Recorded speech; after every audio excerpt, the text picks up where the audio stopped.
Rob Bluey. I am the Vice President of Communications and Editor-in-Chief of the Daily Signal. John Hilbolt normally has the honor of greeting you, but I will try to remember his his instructions, which I know is to silence your cell phones. We encourage you to tweet, though, so please keep them out and share this so our online audience can view. And if you're watching online, you can find this program posted within 24 hours on heritage.org, and hopefully you'll check it out and share it with those who might also be on social media. Well, it is a great honor to welcome my former colleague, Erica Anderson, back to the Heritage Foundation for today's event. Erica and I worked together for about 4 years here when she served as our digital strategy manager at Heritage. Helping us grow our presence in social media by leaps and bounds, some tremendous growth under Erica's watch, and also using her talents to help us launch the Daily Signal in 2014.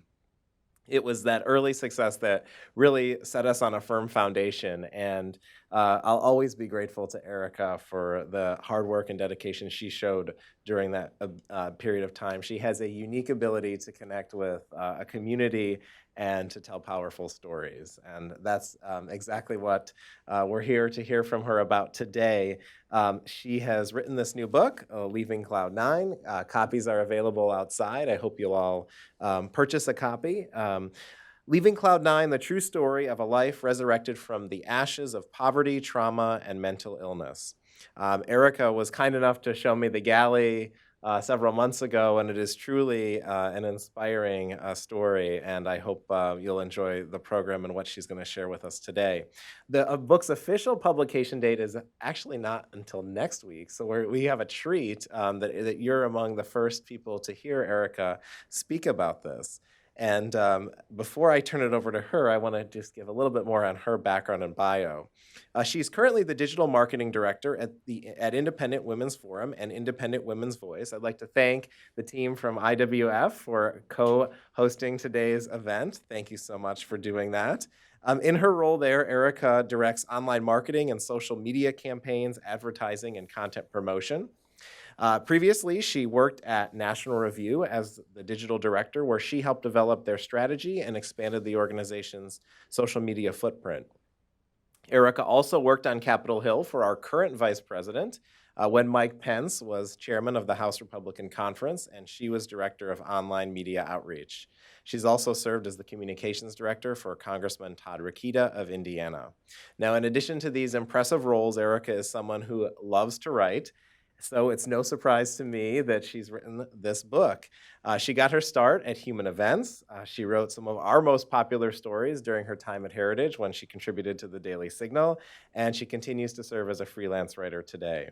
She's also the creator of The Sweet Life, a blog focused on her family, food, exercise, and leading a healthy and balanced lifestyle. Please join me in welcoming Erica Anderson.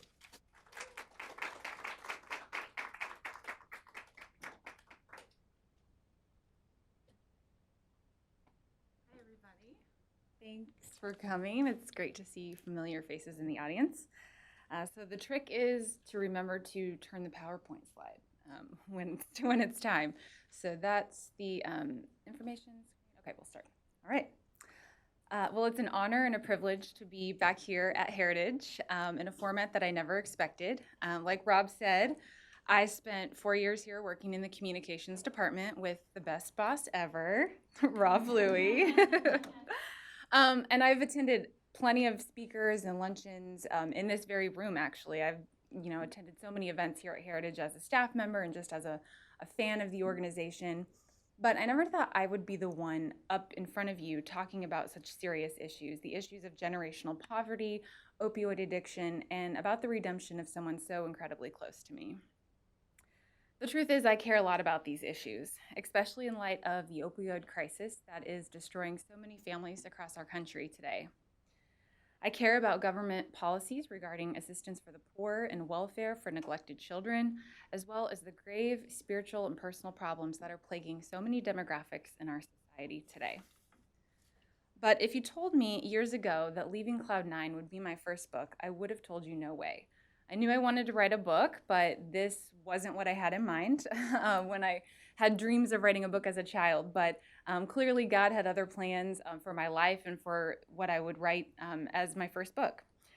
My hope is that God will use my husband Rick's story to help some of the thousands of people in this country who are experiencing generational poverty, including those who are struggling inside the problem of opioid addiction. I hope it helps people dealing with depression and overcoming childhood trauma, and is a source of guidance and hope, and ultimately peace for those who need it. The cycle can be broken, and my husband is proof of that. So, a big thank you to Heritage for allowing me the opportunity to share my husband's story, and also to the Heritage experts whose research and information I was able to use in learning about this and putting a lot of good information inside the book. So, how did this book come about? Well, everything changed when I met my husband in 2010. That's us in our wedding in Jamaica, which highly recommend you get married in Jamaica. It's beautiful. It was an awesome wedding. And so we dated, married. We now have 2 beautiful children. That's them. Jacob is 2 and Abby is 3 months. And my mom is holding her in the back if you want to take a look at her. But through meeting my husband, I learned about a life that I had never personally experienced. This was something that coming from a middle-class background with a wonderful supportive family, he would tell me stories about things that I had no experience with, and it was rather shocking. But the truth is that there are millions of children that are living some of the things that he lived out, and there are millions of people that are recovering from the kinds of trauma that he went through as well. So here are some of the ways that my husband Rick's upbringing is common among groups today. So today, 43 million Americans live in poverty, and 24 million children grow up without a father. 8 million children live with a parent with a substance abuse problem, and tens of thousands are taken from their parents' homes each year to be raised by grandparents or in foster homes. In fact, in some states, the rates of children in foster care have actually increased up to 20% or more, and that's due in part to the opioid crisis. Layered into this problem is one of class warfare, where lower class families have little interaction with upper class families, and it leaves them to dwell in the bottom rungs of society. They have less access to good schools, to mentors, activities, and opportunities they would otherwise have. This opportunity gap, as it's known, is only widening. We need to fix it for kids like Rick. Being poor certainly doesn't mean that a parent is abusive, but it does mean that it's a lot harder for kids that are stuck in those kind of situations to get out of them later. So let's see, So that's Rick as a little boy. He looks just like my son. They're pretty much twins. So Rick grew up in the West, both in Arizona and Colorado. And so it was a very beautiful place for such an ugly experience. He lived in trailers, hotels with grandparents, and on one occasion he even slept outside. In fact, the name of this book, Leaving Cloud 9, alludes to a trailer park that he grew up in and spent several years living in. His mother was a severe alcoholic. She eventually became a drug addict. His father left when he was only 2, and there were men in and out of his house and out of his life. Most of them were nameless, but at least one of them was abusive and dangerous. Let me go through just a summary of what he experienced. He witnessed things that no child should ever have to see. Things like his mother being severely beaten by a boyfriend. He was taken on drug deals as young as 6 years old. He was left and abandoned in a hotel room with his sister at only 5 years old for extended periods of time. He walked in on his... Sorry, this always gets me.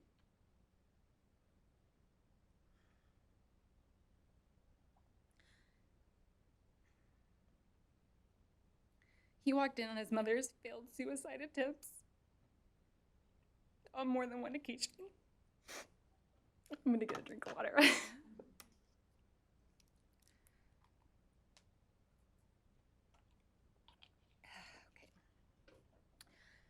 Other nights, he and his sister took watch over their mom, passed out on the kitchen floor, drunk. He remembers hiding behind beds to escape Child Protective Services coming to take him away, and being chased down the highway by cops who were after his mom's car for stolen goods. As a 15-year-old, his mother offered him his first experience with crystal meth, and multiple times he was taken from his home to live with his grandparents while his mother was in jail after being arrested again. To this day, it still makes me emotional, obviously.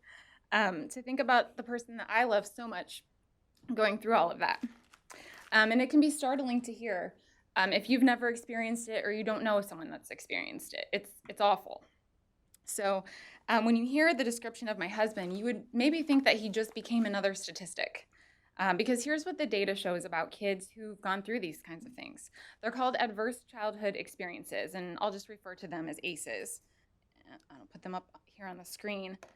They include 11 criteria, and experts say that experiencing more than 2 to 3 of them can have severe consequences on an individual's future health, both mentally and physically. So you can see here on the screen physical abuse, sexual abuse, emotional abuse, physical neglect, emotional neglect, intimate partner violence, mother treated violently, substance misuse within the household, household mental illness, parental separation or divorce, and incarcerated household member.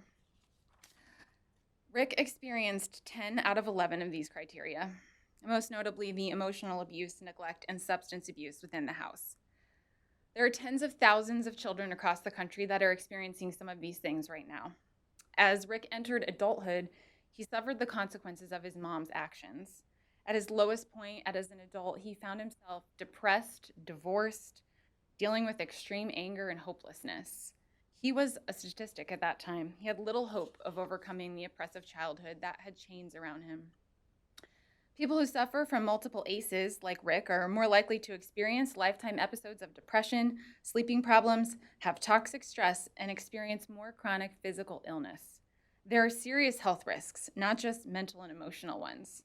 People who have multiple ACEs are far more likely to get pulmonary disease, hepatitis, lung cancer, heart disease, more likely to feel suicidal, something we've all been made more painfully aware of in recent weeks. In fact, I wrote an op-ed last week. People that experience 6 or more ACEs are actually 24 times more likely to attempt suicide than the average person. And, you know, we're reading about a person that's experienced 10 of 11. So the mental state that he was in at one point in his life was truly, truly devastating. The stress caused by the ACEs actually is internalized to affect your organs and your entire body. The reality is the brains and bodies of people who experience these things as children are affected in a multitude of ways. And there are neurological reasons that they end up with addictions, high rates of mental illness, health problems that would otherwise seem unrelated. Dr. Nadine Burke-Harris is a pediatrician who has done extensive research on this, and she explains it this way. Imagine you're walking in the forest and you see a bear. Immediately, your hypothalamus sends a signal to your pituitary, which sends a signal to your adrenal gland that says release stress hormones, adrenal, cortisol. And so your heart starts to pound, your pupils dilate, your airways open up, and you are ready to either fight that bear or run from the bear. And that is wonderful if you're in a forest and there's a bear. But the problem is, what happens when the bear comes home every night and that system is activated over and over and over again? This is the reality that my husband lived with for so many years. Not surprisingly, many children who experience these things are ultimately diagnosed with PTSD, as he was.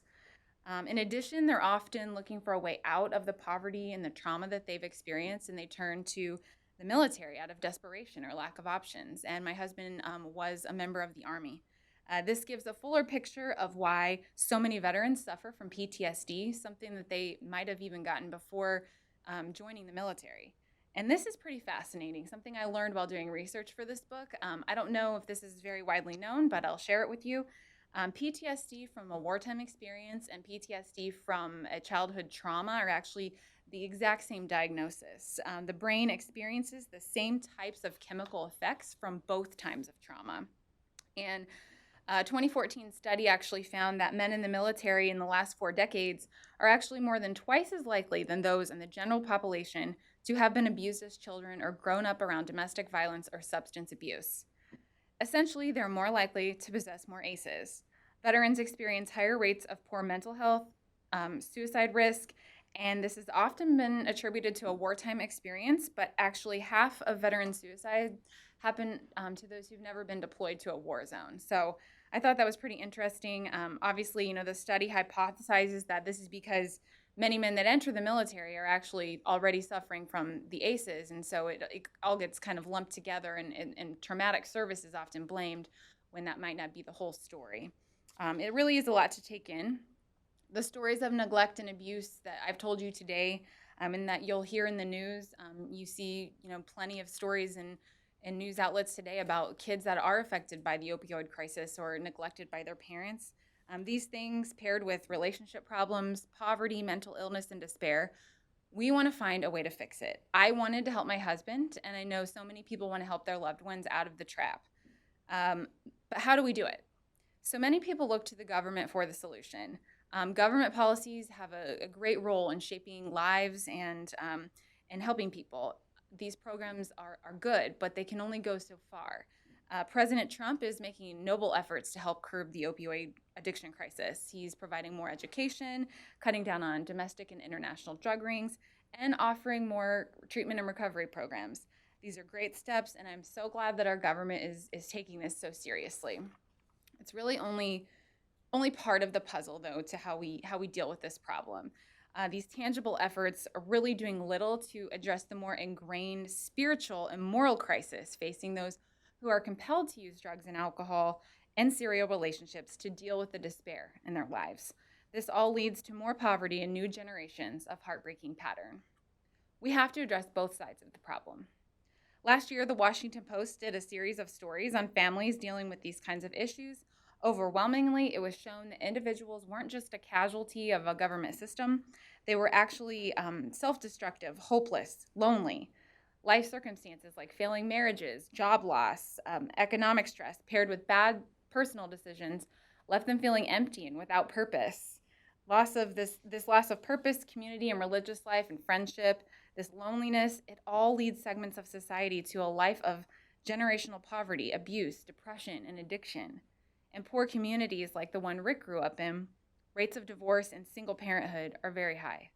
These are situations that are stressful, hard. This contributes to the depression and despair, and it leads people to retreat, struggle in their jobs, or maintain good parenting. As Robert Putnam put it in his seminal book, Our Kids, poverty produces family instability produces poverty. In these same towns and communities, there aren't a lot of money for community things that traditionally have brought people together. Things like a local YMCA, community center, sports teams. Budgets are cut, people leave town, and the people that are left can't leave or don't care. And it's just a cycle of community breakdown, and it all contributes to the problem. Research also shows that the loss of a religious community is tied to the loss of a coherent family structure. Involvement in a religious community actually leads to a happier, more connected life. And a recent Pew study showed that religious people have a strong sense of gratitude, honesty, prayer, forgiveness. Imagine the consequences if large numbers of people in certain communities just gave up on all of this. The consequences would be devastating, and they are.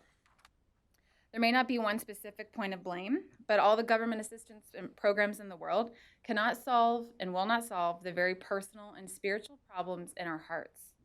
For many, it's that inner turmoil and an inability to deal with it that is the final nail in the coffin. So the question is, how did one man overcome his past? How did Rick, my husband, how did he climb out of this cycle and make it when so many others haven't been able to do so? So the answer is layered. It begins with people, and both individuals and community are part of that, and it ends with God.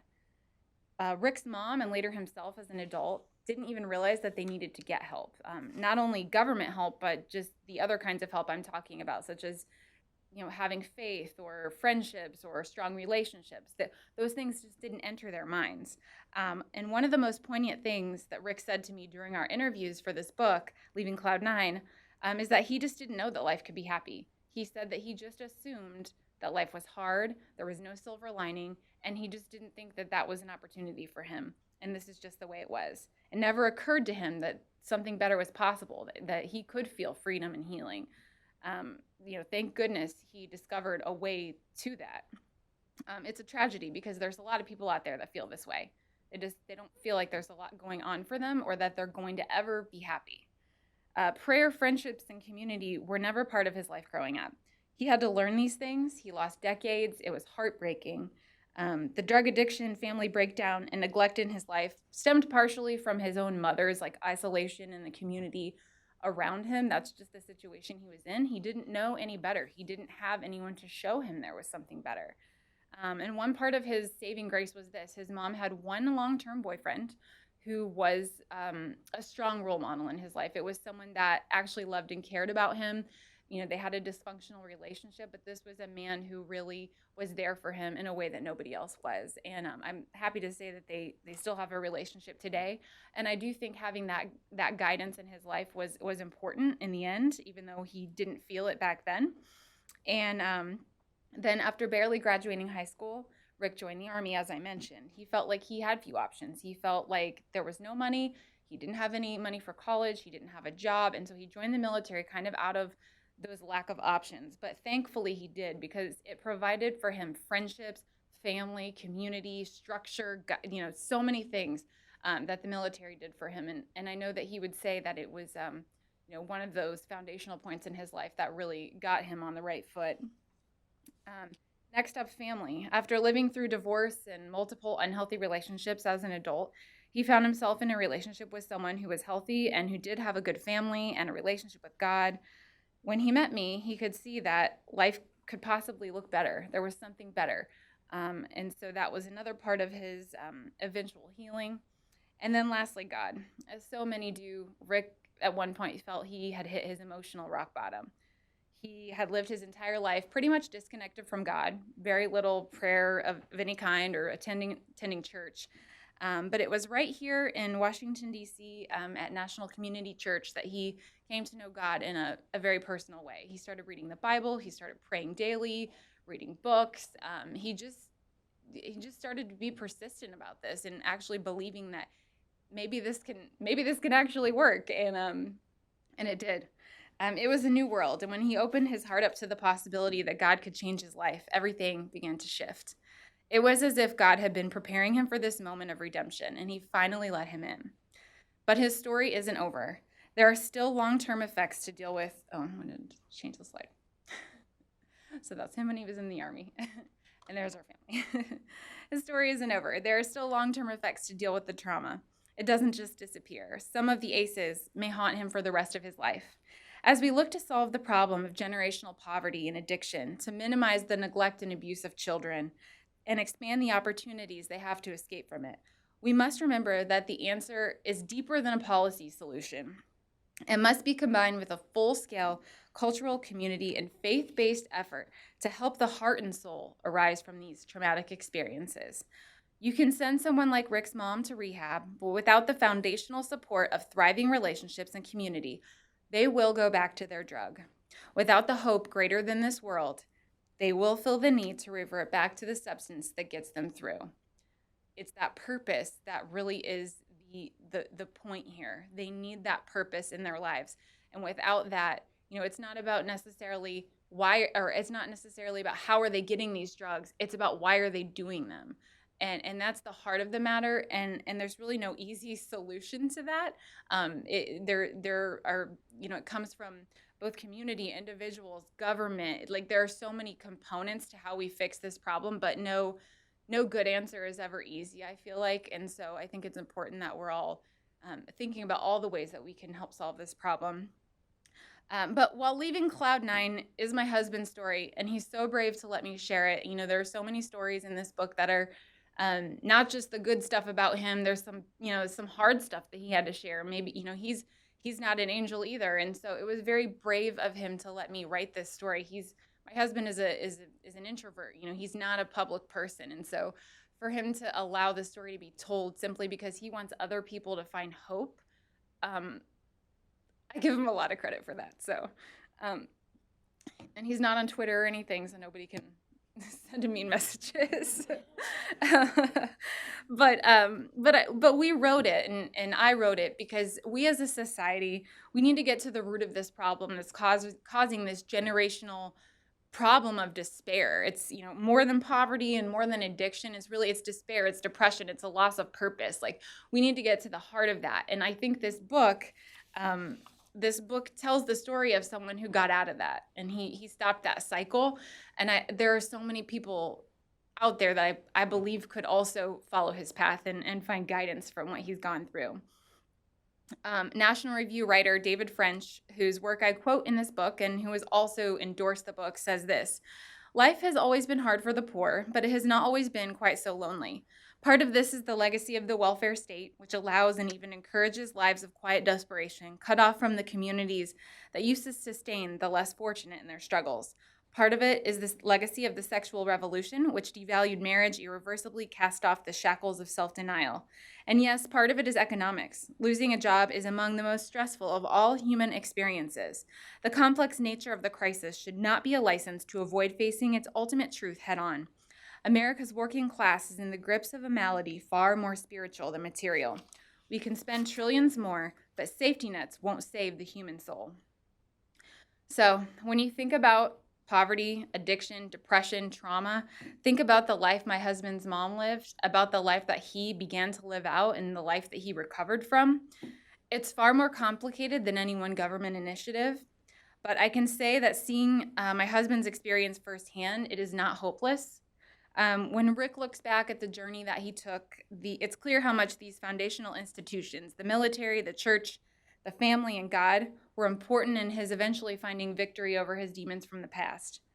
There is a way out, and I just hope that leaving Cloud 9 can point people in that direction. Thank you. I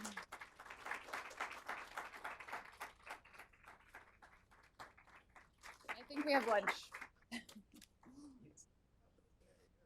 We can sit or you can stay standing, but I'd like to open it up to your questions. But I wanted to. I was disappointed you shifted off the family slide, but because I had a well. Anyways, I don't need to because there's some good information up there. But it's appropriate for my question, which is one of the other things you talk about in the book is Rick as a father, and just being a day after Father's Day. I was hoping you might be able to share. Both, I think, maybe at first some apprehension, but then how he has truly blossomed to be a great father. Sure. And Do I need a mic for? yeah.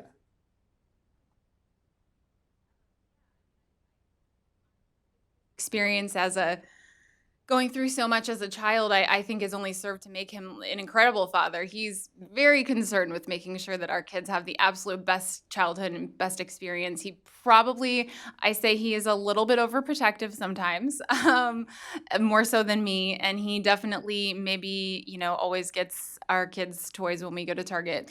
But no, and I'm always kind of like, okay, every time we go to Target, but yeah. There's a lot of toys in our house. So yeah, he's absolutely, he's a wonderful father. I mean, he couldn't be better. And he was made for this role. So if anything, so many times you see fathers follow this pattern, just like the cycle that I was talking about. Well, he has truly broken the cycle in that regard as well. Great. Thank you. Questions for Erica? Yes. Do we have a microphone? Yes. Okay. Down here in front first. Over here. Yes. Thank you. Follow it around here. Thanks for being here today. Loved your topic. I'm curious, you mentioned, you had wanted to write this book since you were a young child. What was sort of your, I guess, a two-part question. First, what was your process in terms of actually committing to writing this and getting it done and how long it took? And then sort of that process of, okay, now it's done. Am I really going to get this published? I'm really going to be at the Heritage Foundation talking about this? Like, what was kind of that emotional roller coaster for you? Yeah, well, I've been a writer, I guess, since I was a little kid. I entered writing contests when I was 7 years old, so I've always loved being a writer. And of course, the ultimate goal of any writer is to have a published book. And I always said, oh, that's the life goal, but will it ever happen? Who knows? But it's true that when I did meet my husband and he started telling me these stories of his life, all I could think was, this is a book. I mean, your life story is meant to be a book. And so we started interviewing. Long story short, though, I started this in 2013. So it's been kind of a journey, kind of a long journey. But I did get to the point where I said one time, you know what, I'm going to finish this. I'm going to stop putting it away for 6 months and pretending that it's ever going to get done. And I really committed writing time to it. And the process of actually getting a book deal really came about. I mean, it may sound cliche to say, but it was really all God. He kind of put it into motion, introduced me to the right people, and it kind of, I didn't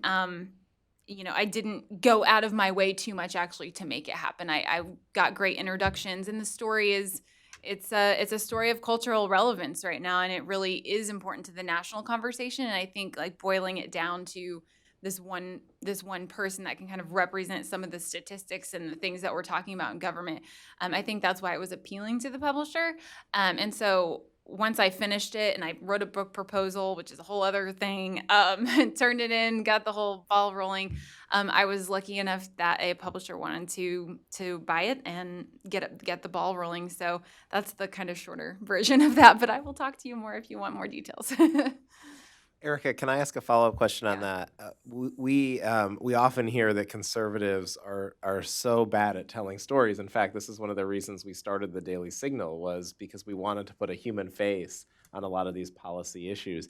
Can you talk to the audience about that process of telling the story and why it was something that fueled your passion for longer than well before you started this book, but how this book maybe encapsulates that?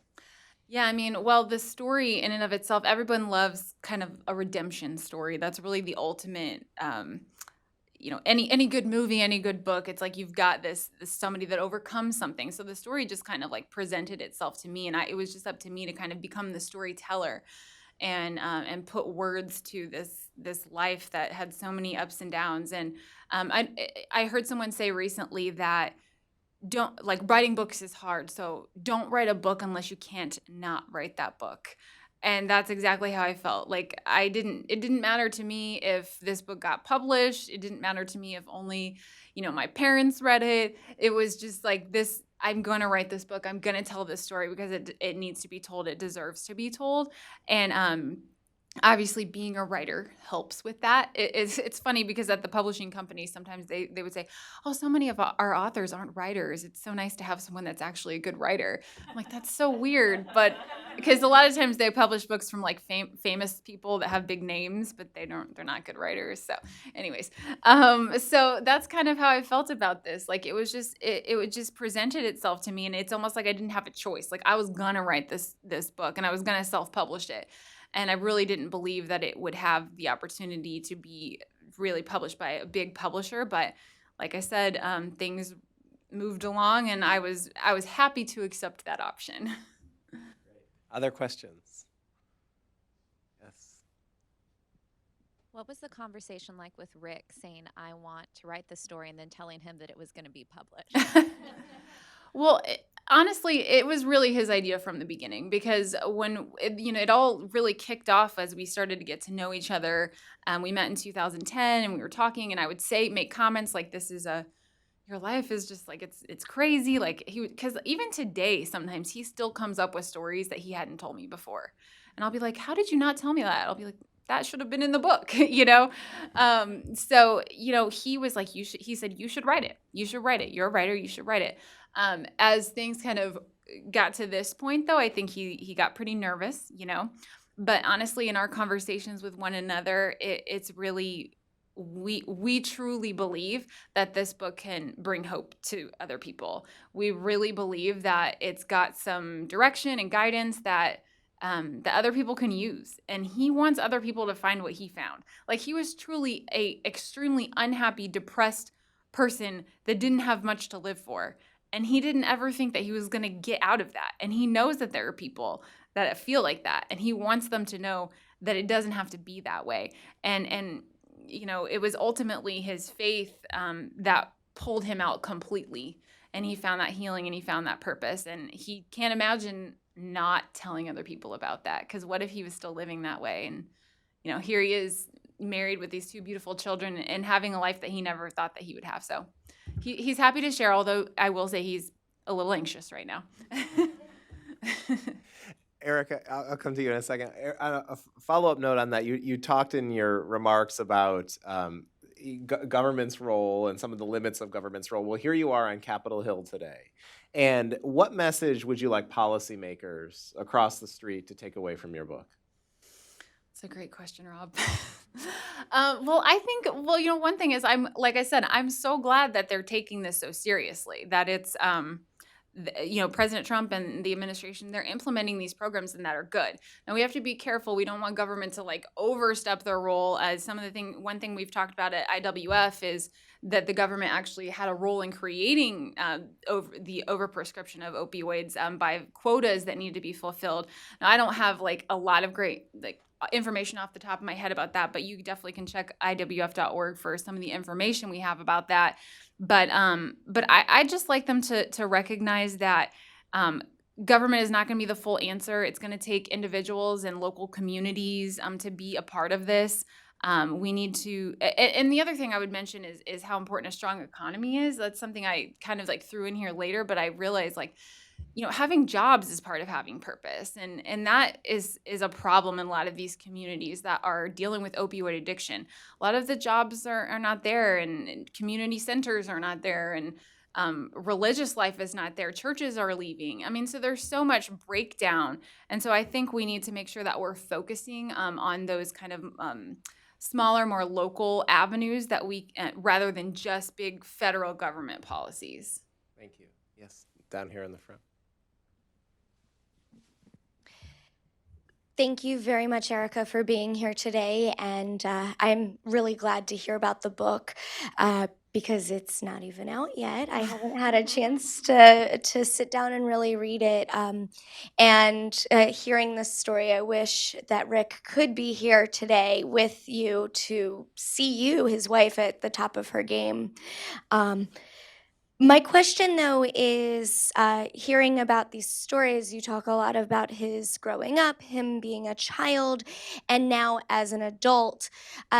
Does the book talk about, or if not, can you talk about a little bit about his relationship with his mother and his siblings now as an adult, if he's had a chance to repair any of those relationships, and how his redemption, how it's affected his family? Yes, definitely. So his mom is obviously a key character in this book. You'll read a lot about her.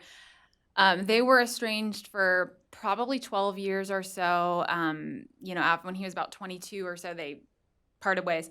I do talk in the book about when they reconnected, which was, several years ago. We actually went out, I met her. And it was kind of short-lived just because she's still a very dysfunctional person that has a lot of same kind of problems. So they no longer have a relationship, unfortunately. But the good thing is that their reconnection was a huge part of his healing process. Like, it was something that needed to happen. And so you'll read all about that in the book. It's actually a pretty incredible story, some of the things that happened that brought us to that place. So also in the book, you'll read about his sister, and she's also a success story. They're very close. They're not even 2 years apart. And his sister and him are very close. Like, they're best friends. They went through it together. I mean, I didn't even mention this in the speech, but they would both tell you that having one another through this was a huge, huge thing in getting them through. And if anyone has been his solid in life, it's her. And sorry to make me cry too, because I love her too, and it means a lot to me that she was willing to be a part of this book as well. And she's so strong. So anyways, yes, his sister, incredible woman. And they're very close, and she also was able to break this chain. She got out of the cycle. Luckily, she found a wonderful man to marry when she was very young. They have 4 kids. They're doing great. And, she still suffers from this too. Like, she went through all the same traumatic experiences. And, of course, like, they're going to deal with some of those things for the rest of their lives. But, also through her faith and through family, she has also found a lot of healing and freedom. And so they're both, like, the two of them, it's incredible that the two of them have come to the place that they are. So, we don't have really much contact with any of the rest of his family. But luckily, our families do live nearby together in Indiana. And, thankfully, my family has also, welcomed Rick in. And I hope that he feels that our family is, really truly his family as well.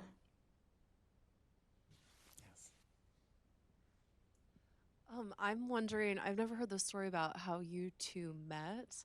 And I'm also wondering, as we are talking about the epidemic of loneliness that is plaguing so many individuals and driving so many of the issues that you talked about, how can we change the conversation and our society's automatic response to look to government to fix these solutions?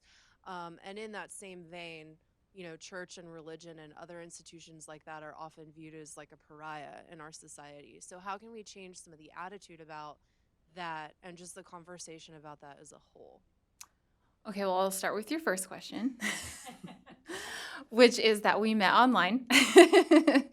So yeah, we met online, and it's always weird to think back because it's like now it's like, how do we meet online? That's such a weird, like, knowing him, it's strange to me that he was even doing online dating, but it was clearly clearly meant to be. So I'm so glad that we found each other's profiles on Match.com. And to address your other question, how do we change the conversation? Well, I think that I think everyone really needs to take responsibility to.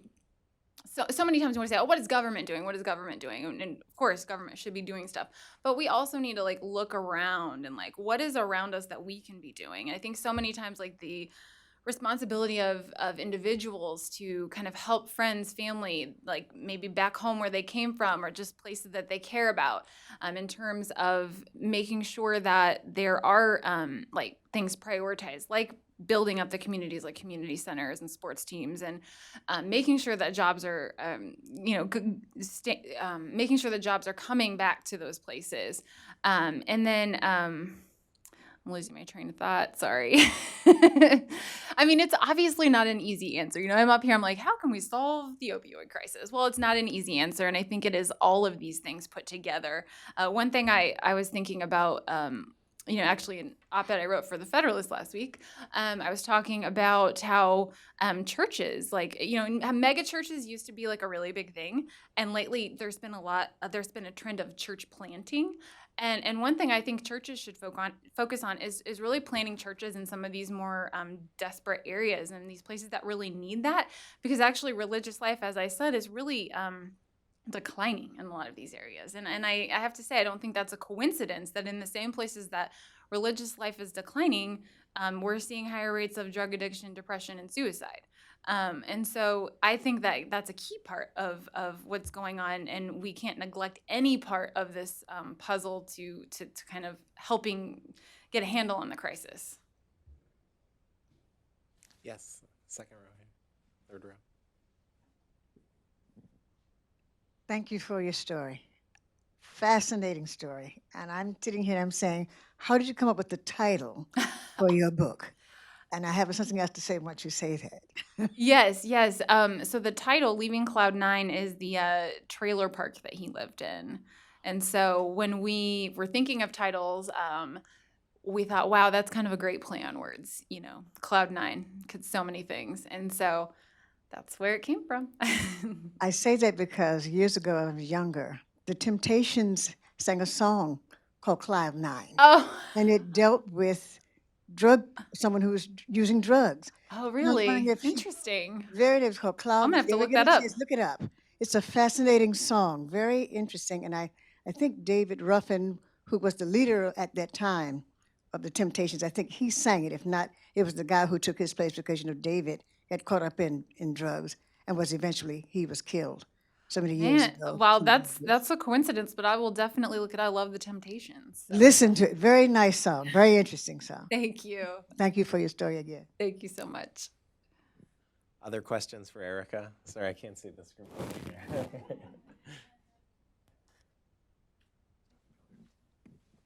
Is there a sequel in the works? I guess there could be. I do feel like I learned a lot about, I feel like I have a lot of good advice about marriage. We didn't get into a lot of this, but in the book you will read about how Rick has dealt with bipolar disorder and social anxiety disorder and a lot of things, and how I, kind of dealt with that as a spouse and as a family, because there's a lot that you have to deal with when someone that you love has a mental illness, especially someone that you're married to. It's not just something that you can just go into and just hope it works out. You really have to kind of read up and educate yourself and learn how to live with it and make it work. And thankfully, things are wonderful now. He went through a really bad period of time with that. But yeah, I could see myself writing another book of some kind related to us. We'll see. Erica, you talked earlier about the process of writing and then getting the book deal. We also know that you're in a critical time right now in terms of promoting the book. So what can you share with our audience about what happens next week when it's officially published, and where can they find more information? I know you have some things on the screen here. What are you going to be doing over the next few weeks? Yeah, months? so the book is available for pre-order, but also obviously we're selling it out there if you want to buy one. It is actually a couple dollars less here than it is on Amazon. So if you want to buy it here, I recommend it. So next Tuesday, June 26th, it comes out, and I think if you order it now, if you have pre-ordered it, it kind of it arrives that day. So over the next week or two, I'll be doing a lot of interviews, doing a lot of podcasts, doing one with Heritage after this and the one with the Federalist later. And then next Tuesday, I'll be on Essie Cup's show on HLN Tuesday night, the night of release. So I'm really excited about that, to be able to share that with her audience. And we're working on getting some other media on top of that. So it'll be a very crazy week, and it's also just been a crazy time because I have a 3-month-old, so life is just a little insane right now. But please follow me on social media if you haven't. You can visit the website at leavingcloud9.com. It has that trailer and some other information, and I feel like I need to I think I'm gonna make Rick create an email just for this. I feel like people are gonna want to get in touch with him, maybe like those that relate. So anyways, yeah, that's it. Great. Well, I certainly think they will. Any last questions for Erica? If not, I'd like to thank the Independent Women's Forum again for co-sponsoring today's event, to thank Erica for her great remarks and writing this book. I really do think it is the story that many Americans need to hear, and thank Rick for sharing it. So please join me.